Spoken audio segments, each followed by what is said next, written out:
Yeah, if you hear sizzling in the background, that's me cooking red meat. Medium rare, preferably, although it doesn't always come out that way. Does anything really ever come out the way we. Fuck. Like now, I just moved the phone because I can. My mama used to always say, I can't talk and cook. Today, she would be saying, I can't multitask. So, on that note, I'm going to attempt to pause this. Okay, well, I was able to pause that successfully this time. Anyhow, I've been trying to tell you something pretty important. You see, 11 years ago, a badger crawled up my ass and died. Now, I figured I can just, go to the doctor, have it removed. Turns out, the doctor was explaining, it's too close to the nerve endings. Therefore, if any attempt can cause paralysis, so I had to learn to live with the dead badger up my ass.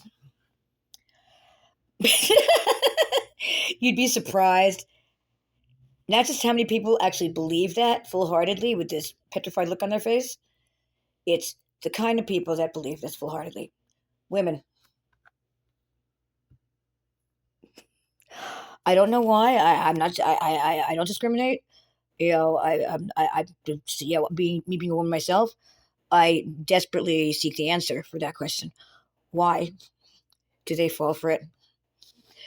I mean, yes, I say it with a straight face, but hey, and so does every English comedian. And that's actually a spin-off of an old Saturday Night Live show clipping.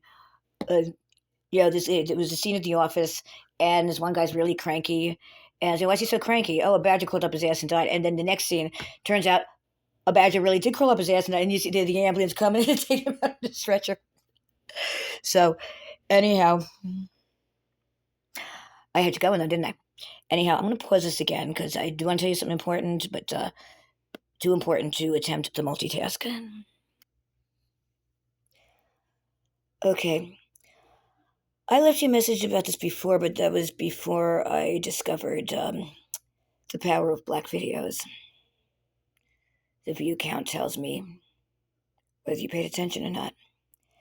So I'm going to say again, and of course, the main concern is my safety and birthright. You're not going to care about that, but you're going to care about your own safety, birthright, and safety and birthright of loved ones. So, for this reason, you'll want to know the difference. The false charge that the two of you are flaunting with the kind of conviction that can only be enforced through the power of lies, and that would be the false pedophile charge. The fact that you were used as 17 is jailbait age. You can ask any police officer or a psychiatrist or any authority figure, teacher at school, guidance counselor. 17 is jailbait. It's called jailbait because you look like adults. Like, do I have to start checking IDs at college parties now? Anyhow, you have no idea how devastating that was. For one, you make a woman who is not dirty feel dirty. That's enough to drive her to suicide. And probably men too, if they're not really a pervert. The mortification that comes with that, you can't defend yourself against something you didn't do because you don't have the power of premeditation on your side. Therefore, you're FUCKED. So that's enough to kill somebody. And if that's what you want to do, just remember I'll be watching. Now, what made this so devastating? I'm a victim of pedophilia in a way that was not unsettling. It was heartbreaking because when somebody had a crush on, he was 15 and I was 9. I had a rip in the back of my pants. He put his finger in it. He said, you have a hole in your pants right here.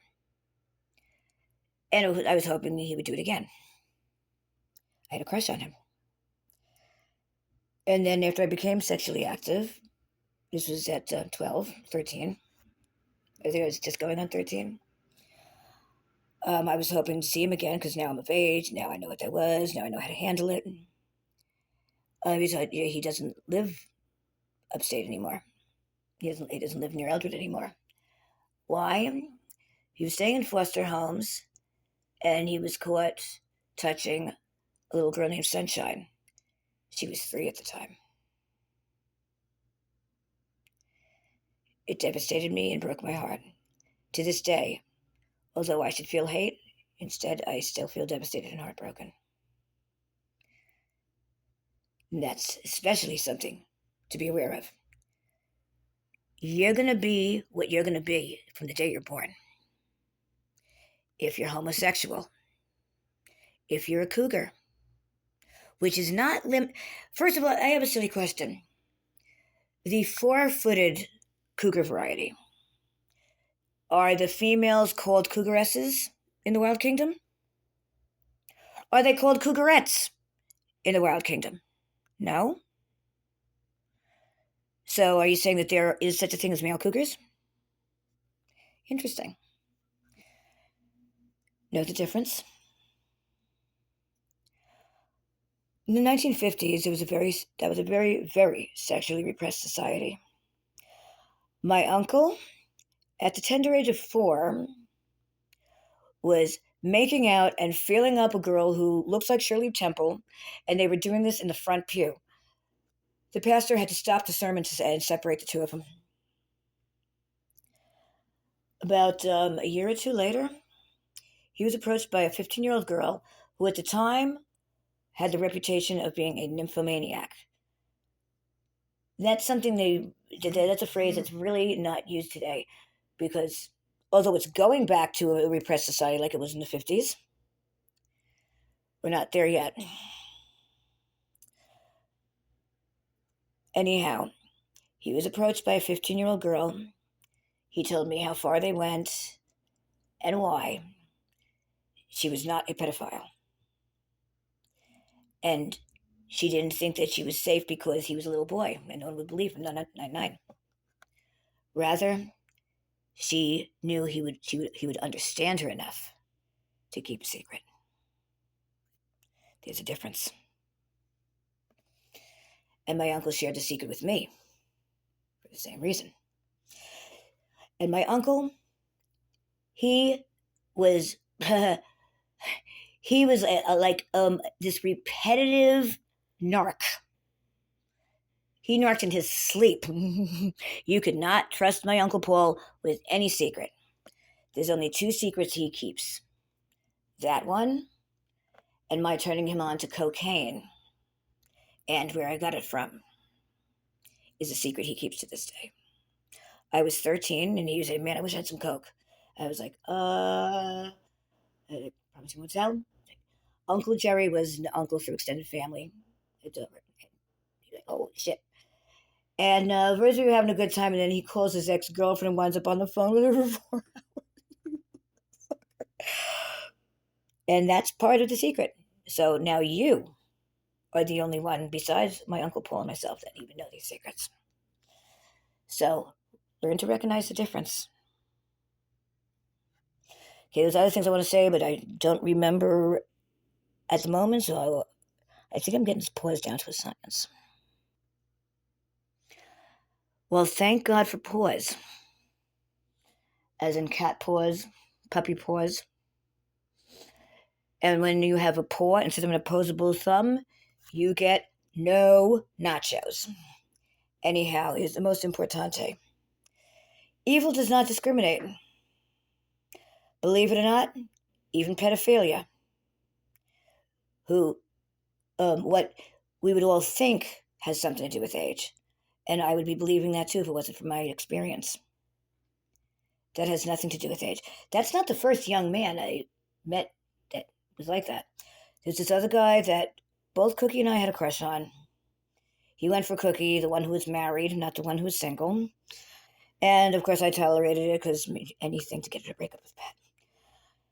Well, she was going back on our plans because of him. Anywho, hoo-hoo-maloo. Believe it or not, even that has nothing to do with age. So this guy, we met him in a go-go bar. Now, that's not a place where pedophilias even hang out normally. So the last place you'd expect one, and he was young, early 20s. What his friend started telling me that and I believe him because he was saying that we were making fun of implants. He was like, some girls are really firm, and like, not like they said, no, some girls are really, really firm. The only time a girl is as firm as breast implants is when she's underage. So that's why I believe his friend. I mean, his friend was trying to get down my pants, so he was out. He's just, I better. That key phrase that was said by the mouth itself, I know that his friend was telling the truth. Anyhow, he told me that they were driving down the street and they saw a little girl about 4 or 5, and he started licking his lips.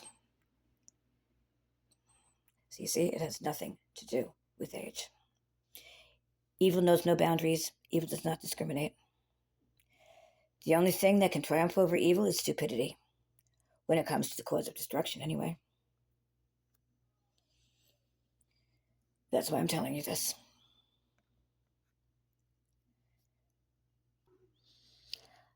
Okay, 11 and a half minutes. I'm not going to go any further, even if there's more to tell. That'll be next time. You get the idea. Now,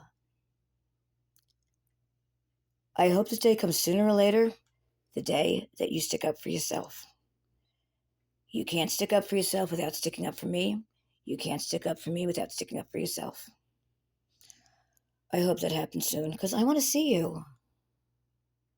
You're fucking hot.